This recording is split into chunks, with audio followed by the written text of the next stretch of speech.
मंडळी, मज्जातंतूंमध्ये कोणत्याही प्रकारची समस्या असली की शरीरातील अनेक प्रमुख अवयवांवर परिणाम होऊ शकतो.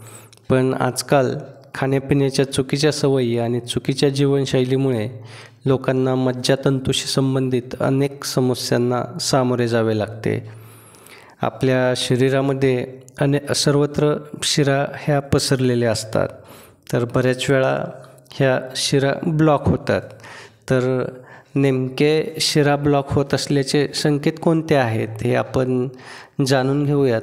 तत्पूर्वी आपण आपल्या आरोग्य या चॅनलवरती नवीन असाल तर चॅनलला सबस्क्राईब करा आणि बेल आयकॉनला प्रेस करा, म्हणजे असेच नवनवीन माहितीपूर्ण आरोग्यविषयक व्हिडिओ आपल्यापर्यंत सहज पोहोचतील. मित्रो, आपल्या शरीरामध्ये सर्वत्र शिरा पसरलेले असतात आणि या शिरा शरीराच्या सर्व अवयवांना रक्त आणि आवश्यक पोषक तत्वांचा पुरवठा करण्याचं काम करत असतात. अशा परिस्थितीत निरोगी राहायचं असेल तर मज्जातंतूंचं कार्य योग्यरित्या होणे आवश्यक आहे. मज्जातंतूंमध्ये कोणत्याही प्रकारची समस्या असल्यास शरीरातील अनेक प्रमुख अवयवांवर परिणाम होऊ शकतो.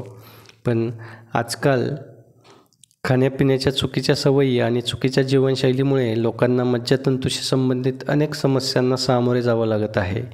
या समस्यांमध्ये शिरा ब्लॉकेजची समस्या महत्त्वाची आहे. वेन ब्लॉकेज किंवा शिरा ब्लॉकेज म्हणजे रक्तवाहिन्यांमधील अडथळा.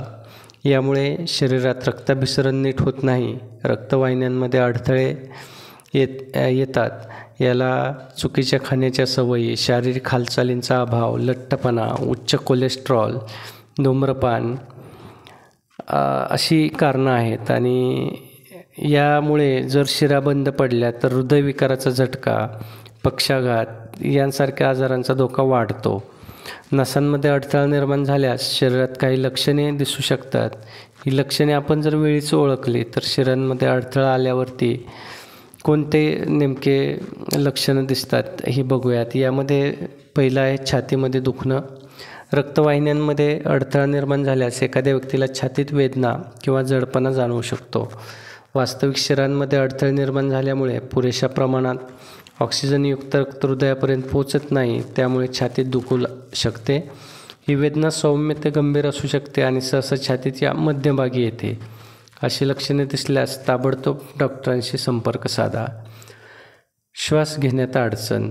नसांमध्ये अडथळा निर्माण झाल्यास श्वास घेण्यास त्रास होऊ शकतो. वास्तविक ब्लॉकेजमुळे शरीरात पुरेशा प्रमाणात ऑक्सिजन पोहोचत नाही, त्यामुळे श्वास घेण्यास त्रास होतो.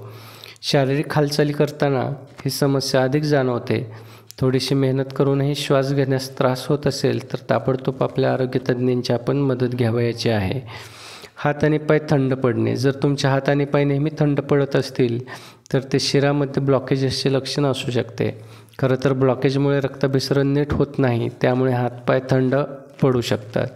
याशिवाय अनेकांना हातपाय दुखणे, सूज येण्याची समस्या देखील असू शकते.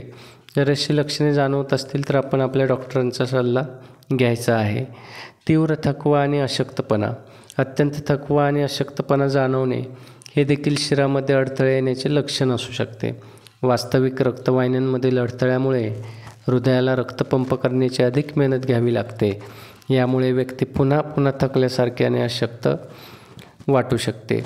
तुम्हालाही जर अशी लक्षणे जाणवत असतील तर आपण आपल्या डॉक्टरांशी संपर्क साधायचा आहे. चक्कर येणे. शिरामध्ये अडथळे निर्माण झाल्यास चक्कर येणे यासारखी लक्षणे जाणवू शकतात.